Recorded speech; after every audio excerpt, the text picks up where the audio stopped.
You guys can see that the location of this shoot has changed because this is stress I'm going through to give people this story. And I have a reason why I said I must give people the full story. Normally, I don't come here to tell too much stories, but I think I'll do that more often now. And I learned a lot from experiences, my experiences and that of others. Even though our experiences don't define us, but they actually point to explain certain things that we already know are the truth. So, back to what I was telling you guys. I didn't take time to decide what to do.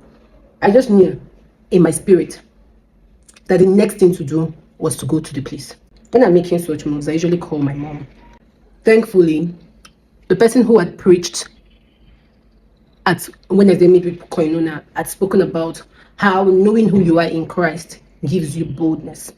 And there was a video that was played earlier in church. So when my pastor, my first lady, and also my spiritual mom, Pastor Mabel Ayo, was speaking in the advert, she had said something at the end. In fact, she was wearing a t-shirt. She said, Mabel is here, Jesus is here.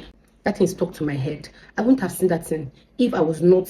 The community of saints that I was within just made me really put in that consciousness in me. There's something that happens when all of people are listening to it, what I say, You think it's just for sake. That the thing is entering all of you collectively. You cannot do with different people in your room. So there's some advantages to join the Gathering of the Saints, and that's why you should not miss that program that I will tell you about at the end of this story. But let me finish my story.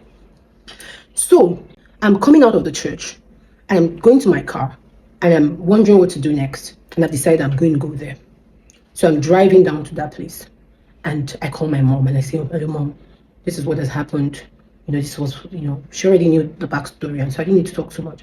She said, are you sure you're going to go? Are you alone? I said, I'm alone. Are you going with somebody? I said, I'm not going with anybody. And by body, I mean physical human being. But Amaka is here, so Jesus is here. That was what was in my mind. Amaka is here, Jesus is here. Amaka is here, Jesus is here. I have all the wisdom that I need to handle any situation. I can never be stranded. I can never be stuck in a situation where I don't know what to do. Because Amaka is here, Jesus is here. So thankful to my mama for that word.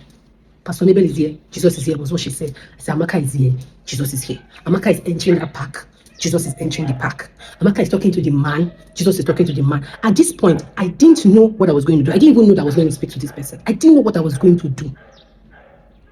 There's a dog barking.